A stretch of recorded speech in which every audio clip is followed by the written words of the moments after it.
Hello everyone, welcome to a discussion on image compression. Today we are going to discuss some techniques and standards of image compression in this section. An image is basically an array of numbers. So the numbers are called pixels. Typically in an image, it is a 2D array. So each pixel has some values depending on the bit width of that image. Typically an image has 8 bits, which corresponds to 256 levels. So for a typical 1080p color image, the total size of that image is 6.22 megabyte, and a 2-hour video with 1000 by 1000 pixels in 30 fps is about 0.65 terabyte, which is huge for a 2-hour video. So it poses a high constraint on storage and transmission over internet.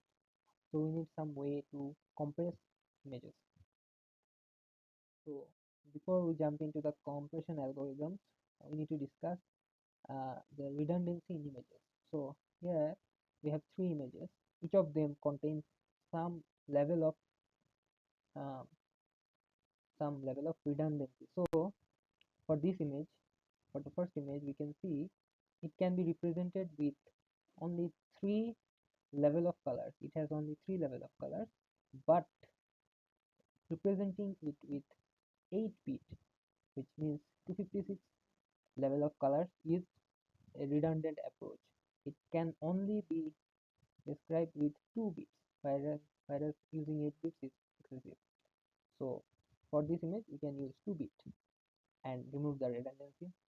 For the second image, there are many levels, but for a single row there is only one level. So if we represent each of these levels with a single pixel value, then we can reduce the redundancy. And in the third image, we can't see any relevant information, so the image contains some noise, so it has a irrelevant information redundancy. So we can see a typical image compression pipeline in this picture.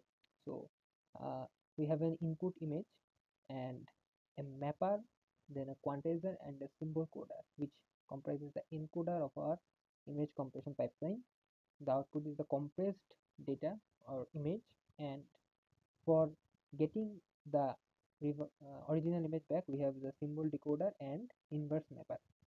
So this process can be lossy or lossless depending on our coder and quantizer. We'll discuss about that later. The first component of our pipeline is the mapper. So what is a mapper? A mapper basically prepares an image for the later quantization and coding phase. So it is basically a kind of transform. For JPEG, it is discrete cosine transform. So it transforms an image from the spatial domain to the frequency domain. So we won't discuss it fully in our lecture, but the hint is that a discrete cosine transform prepares an image for further processing. The next step of our pipeline is the quantizer. So a quantizer reduces the number of bits required to store a data. In previously in our lecture we said that an image typically has 8 bits of pixels. So if we represent some example, so an 8-bit pixel will have the value 146 and the corresponding color in green is shown.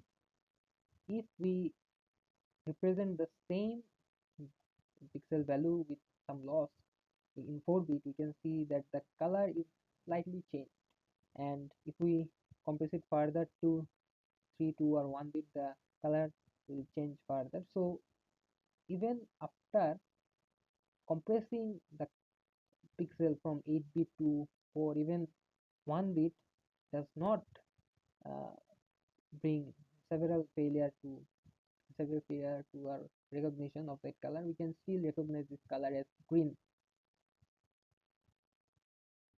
So the final part of our encoder is the symbol coder. So symbol coder further compresses the quantized bits to more compressed data. So a famous compression algorithm is Huffman coding, which uses a probability distribution to further compress data. So in an image, suppose we have 9 symbols. So in a real image it will be much greater, but for this example we consider only 9 symbols. Each of the symbols has some probability of occurring. So the idea is that if we can represent the more occurring symbol S1, which has a probability of occurring at 0.28 with some low number of bits, say only 1 bit, and represent the others which have far less probability of occurring with more bit, we can compress the data much more. So this is the main idea of Huffman coding.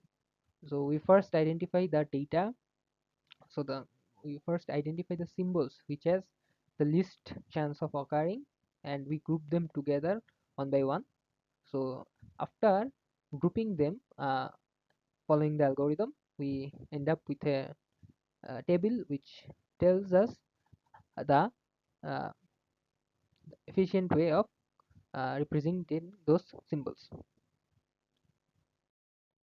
So this is an example of an image compression technique based on the JPEG compression algorithm. So first we have an image, 8 by 8 image. So this is an 8 by 8 image. um, the first thing we have to do is to normalize the image. So for normalizing, we said previously the levels of data of an image can go between 0 to 256. So we have to normalize that and bring that level to from minus 128 to 128. So we will have to uh, uh, shift the pixels of the sub image by minus 128. The resulting array is shown here. Then we have to apply the discrete cosine transform, which is a formula that is not discussed in lecture, but we can go without that. So this is the image after applying discrete cosine transform. The next step is quantization. So after discrete cosine transform, we have to quantize the image. So this is the image before quantization, and this is the image after. So how do we get the quantized image from the discrete cosine transform image?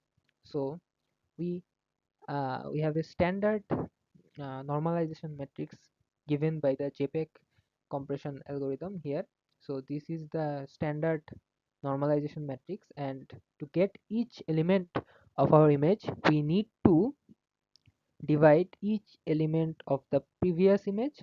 Here it is 415 divided by the element of the corresponding normalization matrix, and after rounding it we will get the quantized image. So for each block and each at each pixel we will get the quantized version. So if we can see here the image pixel value is -1, corresponding normalization matrix value is 100.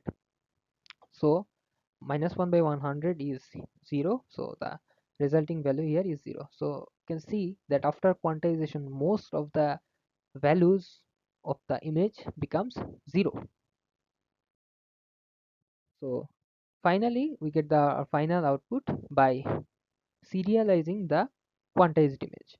So initially our image was 8 by 8 in 8 bit, and the final output is here. So after applying JPEG transformation. This concludes our lecture. Thank you for attending.